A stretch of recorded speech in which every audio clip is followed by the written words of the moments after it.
Just read my mind. It was all about the battery for the New York Yankees tonight, and Marcus Stroman was on top of his game. This was him at his best right here tonight. Did not walk a batter. Yes, he's going to give up some hits. That's the type of pitcher he is. He pitches to contact, and you could argue if Chisholm makes that play, he throws 7 shutout tonight, gave up a couple of 2-out hits. But really the story of this game is Austin Wells behind the plate and what he did standing next to it. I have been saying for a couple of months, he is graduating into the #1 catcher for the New York Yankees. And when the Yankees evaluate their starting players in their lineup, they're evaluating them on can they be a starting player for a championship team, not a second division team, a championship team. Austin Wells is showing right now he's a #1 guy for a team that's trying to go out there and win a World Series. 320 hitter over his last 29 or so games as he was coming into this game. Had 2 more hits tonight. Let's take a look at the Yankees offense. It was so key in this one. Again, they were actually out-hit by the Cardinals, but that didn't matter. Highlights brought to you by your local Ford stores. Bottom of the second, Giancarlo Stanton at the plate. Going to get a 2-2 sweeper. And you were talking about that sweeper. That's a go-to pitch for Fetty, but Stanton got him there. Yeah, we also talked in the pregame show that Stanton had huge numbers against Fetty, and it comes through right away with that rocket to center field, the leadoff double. And, Bob, something we're starting to see from the Yankees a little bit more, the ability to manufacture some runs. Chisholm, first pitch swinging, rolls one over, advances Giancarlo to third base, and then Anthony Volpe, your responsibility, get a ball in the air. He does it beautifully, deep to right field. Even a guy like Stanton's going to score easily on this. So the Yankees manufacturing a run early to get on the board. Now, the Cardinals punched back against Stroman. They got a couple on the board. So let's go bottom 3. Juan Soto coming up to the plate. Gleyber Torres on first. And Soto drives one to the gap in right center field. And Gleyber's on the run from first. Yeah, and this ball caroms off of the wall into center field. That gives Gleyber just a little extra time to score easily and get the Yankees all tied up at 2. Take us to our turning point of the game, brought to you by Montefiore Einstein, the official hospital of the New York Yankees. And 2 batters later, it's Austin Wells with a man on. Yeah, it's such a luxury to have a starting catcher who hits from the left side and hits with power. That's a changeup that's middle down, and he just scoops it into the Yankee bullpen or into the seats in right field for a 2-run shot, his 11th of the year. Again, somebody who can handle a pitching staff, blocks the ball well, calls a really good game, and has plenty of power from the left side. And then here's his bat in the bottom of the 8th, and just you see the timing is right on. Yeah, and it's like a cut fastball middle in. He's able to get there easily. Again, this stadium plays perfectly for Austin Wells and that left-handed swing, and it was on display tonight. So I shorted him a little bit. I said last 29, he's 320. He's actually 330 with 6 home runs and 22 runs batted in tonight for Wells, his first career multi-homer game. And right after the game ended, Meredith Marakovits talked to him on the field. Austin, big night for you all the way around. We will start with the offense. First multi-home run game of your career, 3rd inning against Fetty. What were you looking for there? Just something up in the zone that I can handle. You look at that 8th inning, you certainly got a hold of that one. What did you know about O'Brien heading into that at-bat? Not much. Kind of was thinking the same thing as earlier. Just something up in the zone. And got a good pitch to hit. How validating is the offense and the consistency you've had lately? Feels good. Feels good when we're all doing well and winning games. So that's what we're trying to do every time we come out here. It's baseball, is ups and downs, so just try to stay as up as possible. Look at Marcus Stroman this evening, 7 strong for him. What were you guys able to figure out after that 4th inning that allowed him to really settle in and become much more efficient? Yeah, he mixed really well tonight. Him going 7 just set us up great for the rest of the series. With no off day coming up too, it's great. So he did a phenomenal job tonight. I had a lot of fun working with him. Seemed like his breaking stuff has been playing overall better lately. How different does that look for you behind the plate? Just getting to better spots. Limiting mistakes and just limiting slug, honestly. So that's what's really been working for him. And, hopefully we keep that going. Austin, congratulations. Appreciate the time. Thank you. Send it back to you. Meredith, thank you. You wonder now with less than a month or about a month left in the season, Flash, like how often does Wells play moving forward here? Well, I think 4 out of 5. I mean, you maybe could say that Trevino is going to catch Cole. That's been a relationship that has been really good in the past. But for me, this kid has shown, even when Trevino is back now as a healthy player, that he needs to be in the lineup because you start envisioning what he's going to become in the future. It's a left-handed hitter that's got 20-plus home run power. And the other part that I'm going to go back to, and I'm going to keep going back to it, the way he's leading this pitching staff, you can see he's gained confidence behind the plate, dealing with the personalities of every pitcher out on the mound. Yes, he doesn't have the strongest throwing arm, but he gets rid of the ball quick and he's accurate. He does everything you want to do as a #1 guy behind the plate. The big part for me, leading a staff and left-handed power. He's got to be in there at least 4 out of 5. And even as a guy who's a rookie, like working with veteran guys like Stroman, Garrett Cole, it's impressive. His work with Stroman was impressive tonight. Let's take a look at Marcus Stroman, presented by Sage, in our pitching decisions. And first couple innings, Flash, it was a grind for Stroman. There was no doubt about that. It was a grind, and you give the Cardinals some credit for making it awfully tough on him.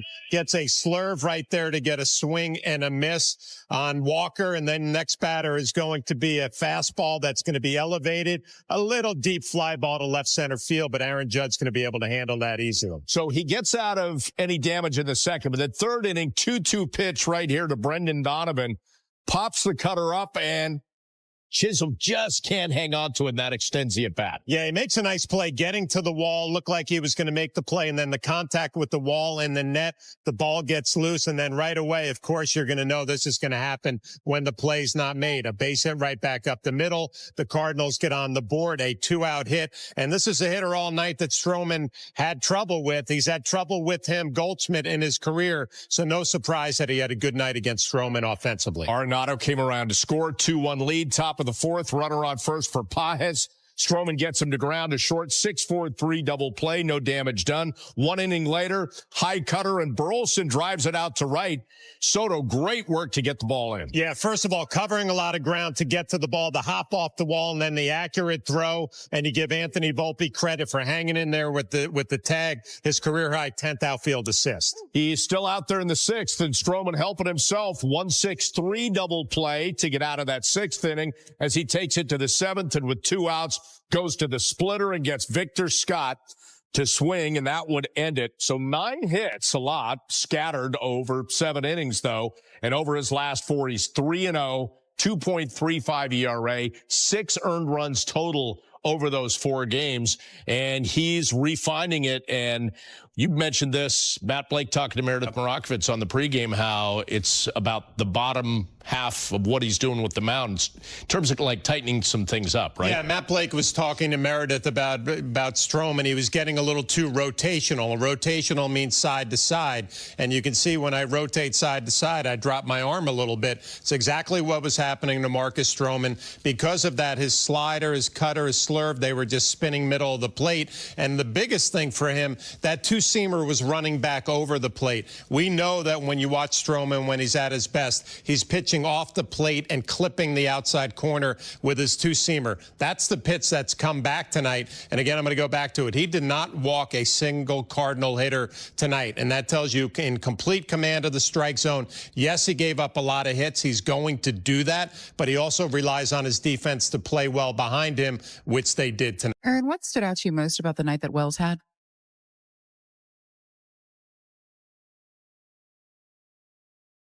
Went deep. I mean, just 2 big at bats, two-run homers. Thought he was really good behind the plate with Stroh. Just 2 big swings. Continues to be a real presence in the middle of our order. How much growth have you seen overall in him, not only throughout the course of the season, but really within the last 2 months since he's been consistently? Massive. Again, you go back, feel like the catching was ahead of where we expected last year, and at the start of this year we're kind of waiting on the bat to come, and it sure has. He puts together really good at bats, and then he's got that power in there too. So this is what we've seen from him now for, like you said, probably more than a couple months now of just a real middle of the order presence. You mentioned Marcus. He was able to go 7, allowing just 2 runs, had base runners on, it seemed often, but was limiting the damage. How was he able to do that? Yeah, I thought he was off their barrel for most of it, they hit a couple sharp singles against them. Obviously, we get a big play by Soto in the outfield, Soto and Volpe cutting down a runner there. I think was that leading off the inning. He didn't walk anyone, which was big. But scattered the hits around. I thought kind of settled into a pretty good groove in the middle of the game, and even finishing his outing, I thought was probably at his best there in even the 6th and the 7th. So, because I was going to be short with him there in the 6th and the 7th, and I thought he finished really strong. We talked a little bit about the mechanics before the game and how he's made some adjustments over the last 3 starts. Does he look more sound to you? I thought different to you? I think so. I feel like the stuff is just a little crisper. Whether that's a mile an hour here, I don't know, but it feels like it's just a little sharper from watching him from the side. I feel like his misses are in line with when he's going well. His misses are just off of where he's going. So I feel like just command-wise, he's getting it to better places. Back, Tom. Aaron, what do you think clicked in for Wells around midseason when he turned it around? I don't know. I mean, I think we're seeing just the experience now and maturity of a good hitter. I mean, that's who we drafted, like he came out of college as, most people thought this guy's going to be an offensive catcher. This guy's going to hit. So I think, and he hit in the minor leagues. So I think you're just seeing a guy that, is benefiting from the result of some experience. I think he got off to a little bit tough luck in the first couple months. He wasn't, I don't think it was as bad as his numbers said. There was he was flying out to the wall all the time, it seemed like, in left center. But there's no question in the last 2 months, he's turned a corner. And part of that is, I think rightfully so, he's poured so much into catching and to be a young catcher in the league and come to a veteran staff and have to have some presence, and that's a lot. Catcher's a demanding position, especially when you're a rookie. So, that probably contributed a little bit, but he's obviously certainly settled in now. Gary. You've mentioned that before about him, pouring so much into the catching responsibilities that maybe offense takes a back seat. Do you or coaches at any point have to say, like, hey, make sure you focus on this as well, or even it out a little bit, change your workload? No, because I don't think it's I don't think he was not focused on his offense. Catcher's just a demanding position in this game, period. And when you're a rookie, it's even more so because you're managing a staff. You're establishing a presence, and you can't skip over that if you want to be good at the position, and he's proven to be good at the position, but now the offense is it's been fun to watch it. Dave.